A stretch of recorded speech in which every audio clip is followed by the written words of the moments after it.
BA first year Hindi साहित्य में हमारी चल रहा था भक्ति काल की सगुण भक्ति की जो कृष्ण काव्य धारा है। कृष्ण काव्य धारा क्या होती है, कृष्ण काव्य धारा के प्रमुख कवि कौन कौन हैं, उससे हमारी बातें हो चुकी थी। अब चल रही थी हमारी कृष्ण काव्य धारा की प्रमुख प्रवृत्तियाँ। उसमें से कुछ जो प्रवृत्तियाँ थी, जिसमें पहली थी कि कृष्ण काव्य धारा के जो कवि है उन्होंने भगवान श्री कृष्ण की लीलाओं का चित्रण किया है, उस पर हमारी चर्चा हो चुकी थी। दूसरी थी कि कृष्ण काव्य धारा के कवि हैं वो प्रेम और श्रृंगार का चित्रण करने वाले कवि हैं, जिन्होंने गोपियों के साथ भगवान श्री कृष्ण के जो भी प्रेम लीलाएं हैं उनका संयोग और वियोग रूप में किस तरह से चित्रण किया, उसका वर्णन किया।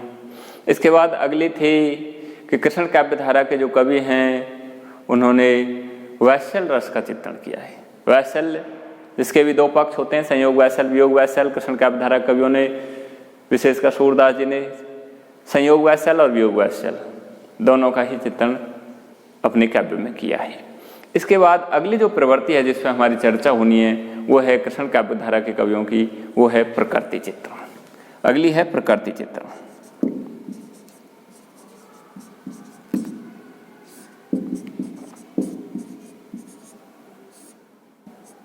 प्रकृति चित्रण। अब देखिए, मैंने आपको बताया कि प्रकृति चित्रण काव्य की एक ऐसी विशेषता है जो आदिकाल से हिंदी साहित्य में चली आ रही है। आदिकाल के कवियों में ने भी प्रकृति को साथ लेकर के, हमारे जो भी सुख दुख है उसमें प्रकृति को साथ लेकर के, और कहीं उसको उद्दीपन रूप में, कहीं अलंकारिक रूप में उसका चित्रण किया।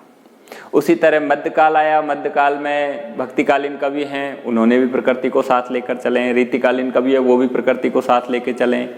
और इतना ही नहीं, हिंदी साहित्य के आधुनिक काल के कवि हैं वो अब भी प्रकृति को साथ लेकर चल रहे हैं। तो प्रकृति चित्रण काव्य की एक ऐसी विशेषता है जो हर युग में प्रासंगिक बनी रही है।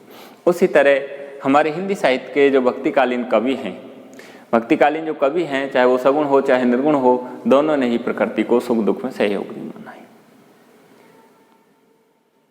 आप देखिए, कृष्ण काव्य धारा के जो कवि हैं उन्होंने बताया है कि जब हमारी स्थिति सुख में होती है तो हमको जो आसपास का जो वातावरण है, आसपास की जो प्रकृति है, वो भी हमको सुखकारी प्रतीत होती है। जब हमारी स्थिति दुख में होती है तो प्रकृति भी हमको सुनसान और दुखाई दिखाई देती है। ये हमारे मनोभावों में हमेशा सहयोगनी एवं दुखदायिनी के रूप में रही है। आपने देखा होगा कि भगवान श्री कृष्ण है जैसे ही वहाँ मथुरा चले जाते हैं व्रत को छोड़ करके, तो गोपियाँ है भगवान श्री कृष्ण के संयोग में उनको संपूर्ण प्रकृति है वो हरी भरी दिखाई देती थी, आनंददायक दिखाई देती थी, सुखकारी लगती थी। लेकिन जैसे ही भगवान श्री कृष्ण गोपियों को छोड़ करके मथुरा चले गए तो उनको जो प्रकृति जो सुखदायक शीतल लगती थी वही उनके लिए दुखदायी हो गई। लिखा उन्होंने, प्रकृति चित्रण करते हुए सूरदास जी ने लिखा है, पिया शरी बिन गोपाल वैरिन भई कुंजय। बिना गोपाल के तो आज कुंज है वो भी वैरिन हो गई। बिन गोपाल वैरिन भई कुंजय। तब ये लता लगत अति शीतल, अब भई विषम ज्वाल की कुंजय। देखिए क्या कहा है उन्होंने, कहा है बिना गोपाल के तो ये कुंज है, ये बाग बगीचे हैं, ये भी बैरन हो गए। तब ये लता लगत अति शीतल, जिस समय भगवान श्री कृष्ण हमारे पास थे संयोग के समय, उस समय तो ये अत्यधिक शीतल लगती थी। अब भाई विषम ज्वाल की पुंज, अब तो ये भयंकर अग्नि के समूह के रूप में हो रही है। तो देखिए, जो प्रकृति संयोग में सुखकारी थी वही वियोग में दुखदायी हो गई। आ गया समझ? प्रकृति का उद्दीपन रूप में चित्रण किया है, जिस तरह के हमारे मनोभाव उनको उसी रूप में प्रकृति भी उद्दीप्त कर रही है। और भी लिखा है, भगवान श्री कृष्ण जैसे ही व्रत को छोड़कर मथुरा चले जाते हैं तो वो गोपिकाएं कह रही है, उन बाग बगीचों से कह रही है कि भगवान श्री कृष्ण के वियोग में हम तो दिन रात सूख रहे हैं, तुम क्यों हरे भरे हो रहे हो। लिखा है एक जगह, सूरदास जी ने लिखा है, मधुवन तुम कत रहत हरे, बिरह वियोग श्याम सुंदर के ठाडे क्यों न जरे। अर्थात तुम खड़े ही क्यों नहीं जल गए, तुमको क्या उस भगवान श्री कृष्ण की स्मृति नहीं हो रही जो तुम्हारी इस तरह कुंजों के नीचे खड़े होकर के विभिन्न प्रकार की राग में बांसुरियां बजाते रहते थे, कीड़ाएं करते रहते थे, रासलीलाएं करते थे। क्या उस श्री कृष्ण की याद तुमको नहीं आ रही? फिर तुमको भी आ रही है तो फिर उसके वियोग में तू आज हरे भरे क्यों हो रहे हो, तुम क्यों नहीं सूख जाते। आ गया समझ? और भी किया है भगवान श्री कृष्ण, जैसे ही वहाँ चले जाते हैं तो गोपियाँ देखिए अंधेरी रात का चित्रण करते हुए कह रही है पिया बिन सांपिन काली रात, कि उस भगवान श्री कृष्ण के बिना, उस प्रियतम के बिना तो हमको ये काली रात है वो सांपिन जैसी दिखाई दे रही है। पिया बिन सांपिन काली रात, रात्रि क्या है? प्रकृति का व्याह है। पिया बिन सांपिन काली रात, कभी जामनी होत जो नैया डस उल्टी है जात। कभी कभी इस काली रात में जब चांदनी निकल आती है तो वो तो उसी तरह हो रही है जिस तरह से मानो कोई काली नागिन डस करके उल्टी हो गई हो। आ गया समझ? तो वहाँ क्या है? प्रकृति चित्रण है। उधर आपने देखा होगा जैसे प्रकृति के अवयव होते हैं, चंद्रमा है, सूर्य है, प्रकृति है, ऋतुएं हैं, पेड़ पौधे हैं, पशु पक्षी हैं, उनको संदेश वाहक बना करके और नायक नायिका तक संदेश भेजा जाता है। उसी तरह गोपियां भी उस चंद्रमा को संदेश वाहक बना करके भगवान श्री कृष्ण तक भेजने के लिए कह रही है। देखिए क्या कह रही है, दधिसुत जात हो वह देश, हे चंद्रमा तुम उस देश में चले जाओ, क्योंकि चंद्रमा की चांदनी है वो दाहक होती है वियोगियों के लिए। तो गोपियां जब उससे चंद्रमा की चांदनी को देख करके जब वो भगवान श्री कृष्ण की स्मृति में वियोग में तड़पती है तो वो उस चंद्रमा से कह रही है कि तो जिस तरह हमको तड़फा उसी तरह तो उस देश में क्यों नहीं जाए जहाँ भगवान श्री कृष्ण है, उनको भी तड़फा, उनको भी हमारी स्मृति हो। तो देखिए वो कह रही है दधिसुत जात हो वह देश, दधिसुत चंद्रमा को कहते हैं कि दधिसुत जात हो वह देश, द्वारका है श्याम सुंदर सकल भवन नरेश, कि जहाँ द्वारका जिसमें संपूर्ण भवनों का नरेश बन करके, राजा बन करके भगवान श्री कृष्ण बैठे हुए हैं, तुम वहां जाकर के क्यों नहीं इस तरह की चंद्रमा चांदनी फैला। तो वहां क्या है? वहां प्रकृति चित्रण है। तो इस तरह कृष्ण काव्यधारा के जो कवि हैं उन्होंने भी सुख दुख में प्रकृति को उद्दीपन रूप में इस तरह चित्रित किया है। अगली जो विशेषता है वो है भक्ति भावना।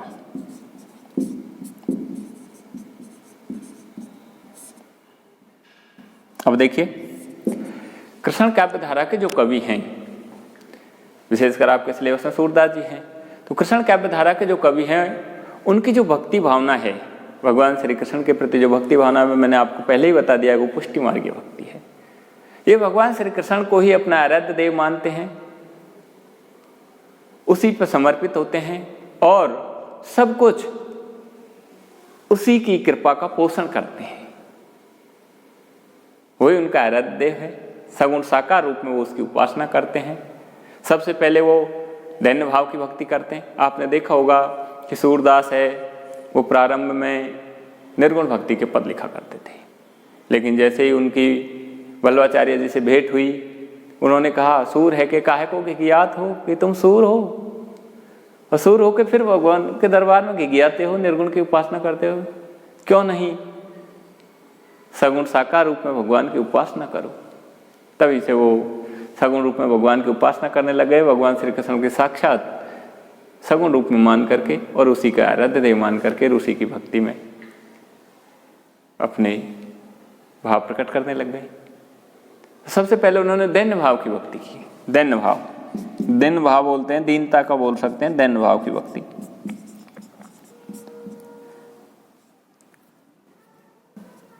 दैन्य भाव की भक्ति।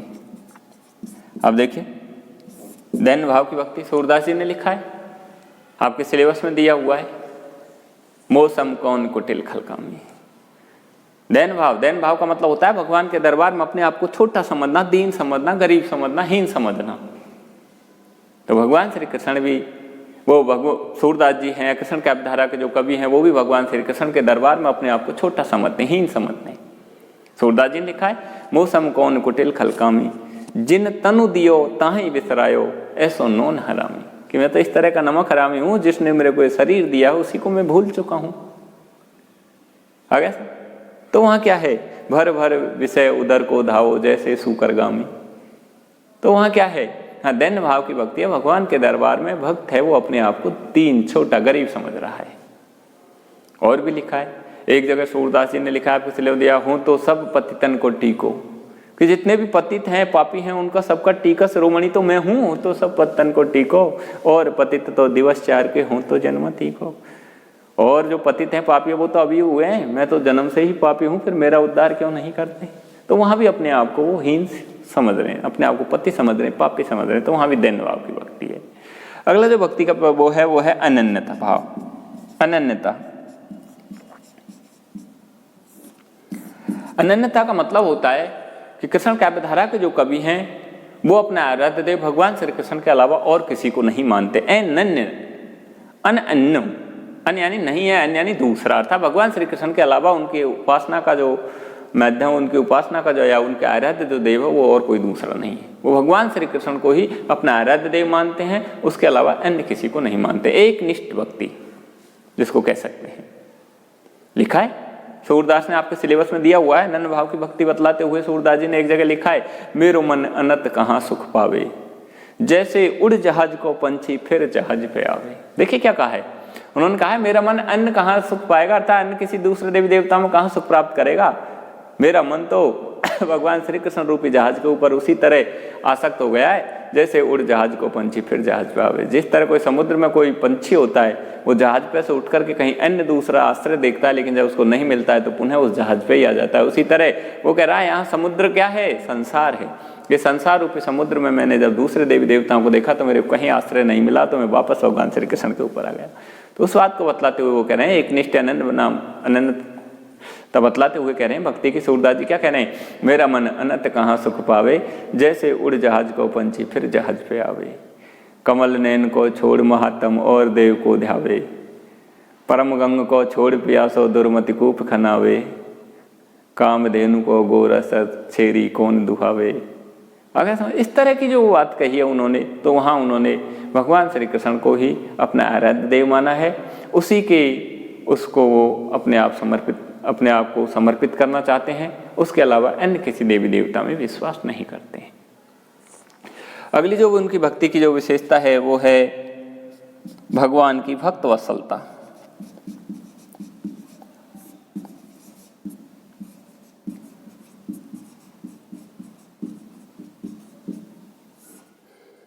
भगवान की भक्त वत्सलता। देखिए कृष्ण काव्यधारा के जो कवि हैं, विशेषकर सूरदास जी हैं, वो भगवान श्री कृष्ण को ही अपना स्वामी मानते हैं और अपने आप को उनका सेवक मानते हैं। स्वामी मानते हुए वो भगवान के अपने भक्त के ऊपर वैत्सल्य भाव प्रकट करते हैं।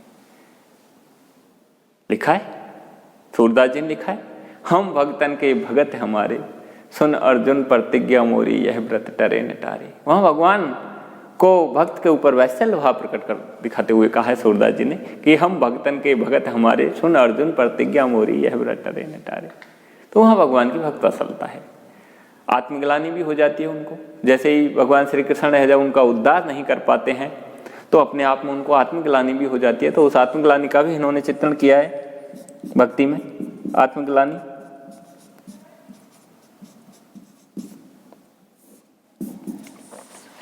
सूरदास जी को हो जाती है आत्मग्लानि। देखा होगा उसने, बार बार वो भगवान की भक्ति करते हैं, जब भगवान उनकी मनोकामनाओं पर या उनकी इस तरह की भावनाओं पर ध्यान नहीं देता है तो वो भगवान को उल्हाना दे देते हैं। आत्मग्लानि होती है उनको। लिखा है एक जगह आपके सिलेबस में दिया हुआ है, अब मैं नाचो बहुत गोपाल, कि हे गोपाल है भगवान श्री कृष्ण, इन सांसारिक विषय वासनाओं में मैं बहुत नाच चुका हूँ, बहुत खेल चुका हूँ। काम क्रोध को पहर चोलना कंठ विषय की माल, मैंने काम क्रोध को चोले के रूप में पहन लिया। जिस तरह एक नट होता है वो नाटक करने के लिए विभिन्न प्रकार के आभूषण धारण कर लेता है, उसी तरह वो कह रहे हैं मैंने काम क्रोध को पहर चोलना कंठ विषय की माल, महामोह के नुपुरवाज निंदा सवद रसाल। तो इस तरह की बातें करके और वो अपने आप की जो ग्लानि का जो भाव है वो भगवान के दरबार में इस तरह प्रस्तुत करते हैं। जैसे ही भगवान उनका फिर भी उद्धार नहीं करते हैं तो वो भगवान को उल्हाना भी देते हैं। उपालंब भाव भी है उनकी भक्ति में, उपालंब भाव। उपालंब भाव की भी भक्ति है जिसको उल्हाना भी कह सकते हैं। जब भक्त का भगवान के द्वारा उद्धार नहीं किया जाता है, बार बार भक्त जब उसके दरबार में इस तरह विनम्र भाव के साथ दीनता प्रकट करता रहता है, भगवान उसकी भावनाओं पर ध्यान नहीं देता है तो भक्त उसको उल्हाना देता है, उपालंब देता है। उसी तरह कृष्ण काव्यधारा के कवि सूरदास जी भी अपने आराध्य देव भगवान श्री कृष्ण को उल्हाना दे रहे हैं। कह रहे हैं, एक जगह कहा है आपके सिलेबस में दिया हुआ है, आज हो एक एक कर टरियो, कि या तो मेरा उद्धार कर दो आप, नहीं तो मैं आज आपसे एक एक का हिसाब लूंगा। आपने कौन से पापी का किस समय कितने से पाप करने पर उद्धार कर दिया, फिर मेरा क्यों नहीं किया। आज हो एक एक कर टरियो, कह हम ही कह तुम ही मादो, अपन भरोसे लड़ियो। अब हम दोनों अपनी अपनी शक्तियों पर लड़ेंगे। आपकी शक्ति है उद्धार करने की, मेरा काम है पाप करने का। लिखा है ना, कह हम ही कह तुम ही मादो, अपन भरोसे लड़ियो। अब हम दोनों अपने अपने कर्मों के ऊपर लड़ेंगे, देखते हैं कौन विजय होता है। तो वहां क्या है, उपालंब भाव है, असारता। अगला जो भाव है भक्ति का वो है असारता। असारता अर्थात उन्होंने इस सांसारिक जीवन को नश्वर कहा है, सारहीन कहा है। कृष्ण काव्य धारा कवियों ने, सूरदास ने लिखा है, असारता भाव व्यक्त करते हुए उन्होंने एक जगह कहा है, जा दिन मन पंछी उड़ दइए, ता दिन तेरे तन तरवर के सभी पाप झड़ जाइए, पांख झड़ जाइए। जा दिन मन पंछी उड़ जाइए, दे दिन इस शरीर से मन रूपी पक्षी उड़ जाएगा, ता दिन तेरे तन तरवर के, ता दिन इस शरीर रूपी पेड़ के सभी पात झड़ जाइए, सभी जो अंग है पत्ते रूपी अंग है वो सभी झड़ जाएंगे, नष्ट हो जाएंगे। तो वहां क्या है, सारहीन बताया है उन्होंने। इस शरीर को सारहीन कहा है, संसार को सारहीन कहा है, नश्वर कहा है। आ गया सर। अगली जो भक्ति के जो भाव है वो है माया का प्रभाव। देखिए, माया का प्रभाव ये निर्गुण भक्ति में भी था, और सगुण भक्ति के जो कवि हैं, कृष्ण काव्य धारा के जो कवि हैं, उन्होंने भी माया मोह का प्रभाव माना है। उन्होंने भी कहा है कि संसार में माया का जो प्रभाव है वो पड़ता है, वो आकर्षण है माया, वो सांसारिक जीवन में इस मानव को, इस प्राणी को मान लेती है। उस माया के प्रभाव से बचाने वाला, उद्धार करने वाला केवल भगवान श्री कृष्ण है। उसी के दरबार में हमें इस तरह के भाव प्रकट करने चाहिए। तो लिखा है उन्होंने, एक जगह लिखा है, सूरदास जी ने लिखा है, अब मोह भीजत क्यों न उबारो, ममता घटा मोह की बूंदे सरता मैन अपारो। कि हे भगवान श्री कृष्ण, अब मोह भीजत, मैं इस सांसारिक विषय वासनाओं के समुद्र में डूब रहा हूं, सांसारिक विषय वासनाओं में लिप्त हो रहा हूं, अब मोह भीजत क्यों न उबारो, आप मेरा उद्धार क्यों नहीं करते। उपालंब भाव भी है और साथ में माया का प्रभाव भी बताया गया है। ममता घटा मोह की बूंदे सरता मैन अपारो, अब मोह भीजत क्यों न उबारो। आ गया समझ। सगुण भक्ति का गान भी किया है, कृष्ण काव्य धारा के जो कवि हैं उन्होंने सगुण भक्ति का गान भी किया है।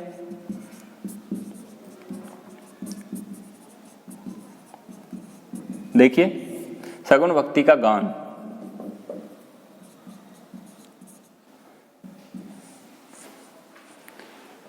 मैंने बताया आपको, सूरदास है वो वल्लभाचार्य से भेंट होने से पहले निर्गुण भक्ति की उपासना करते थे, लेकिन जैसे ही वल्लभाचार्य से भेंट हुई, उन्होंने इनका नाम पूछा, उन्होंने सूर कहा, तो उन्होंने कहा सूर होके भगवान के दरबार में इस तरह दे जाते हो, कछु भगवान के सगुण रूप उनकी लीला का गान करो। तभी से वो सगुण रूप में भगवान की भक्ति करने लग गए थे। आपके सिलेबस का जो पहला दोहा है वो सगुण भक्ति का गान करते हुए बताया है सूरदास जी के माध्यम से। लिखा है अभिगत गति कछु कहतन आवे, कि क्यों ये निर्गुण को छोड़ करके सगुण में आए।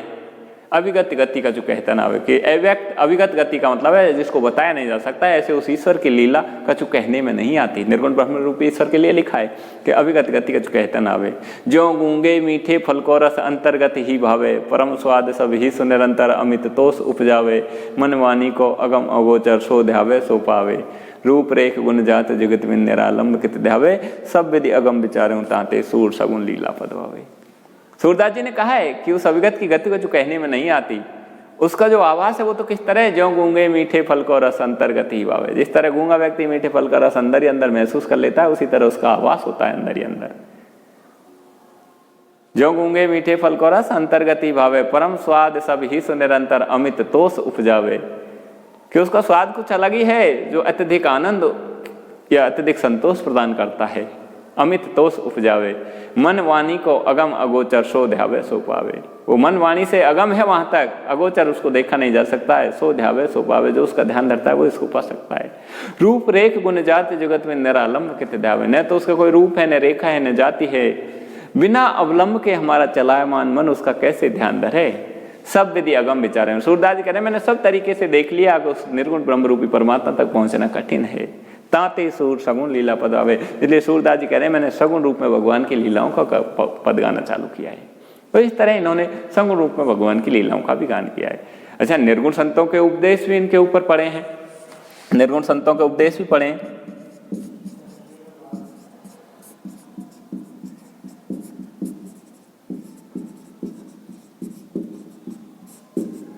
निर्गुण संतों के उपदेश भी इनके ऊपर पड़े हैं। लिखा है कृष्ण काव्य धारा के कवियों ने, सूरदास जी ने लिखा है, आपके सिलेबस में दिया हुआ है। जो लो सत्य स्वरूपन सूजत, तो लो मृगमद नाभि विसारे, फिरत सकल वन बूझत। अगर निर्गुण भक्ति में जिस तरह नाभि में कस्तूरी है हिरण के और वो सकल वन में बूझता रहता है, उसी तरह ये भी कह रहे हैं जो लो सत्य स्वरूपन सूजत। जब तक हमको उस सत्य के स्वरूप का ज्ञान नहीं होगा तो लो मृगमद नाभि, तब तक हम इस संसार में उसी तरह भटकते रहेंगे। तो लो मृगमद नाभि विसारे, फिरत सकल वन बूझत, इस तरह वो सकल वन में कस्तूरी के लिए घूमता फिरता रहता है। तो इस तरह इनके ऊपर सगुण संतों के उपदेशों का भी प्रभाव पड़ा है। अच्छा, सगुण भक्ति की तरह वो निर्गुण भक्ति की तरह सगुण भक्ति में कृष्ण काव्य धारा के जो कवि हैं उन्होंने कुसंग का त्याग भी किया है, कुसंग का त्याग भी किया है।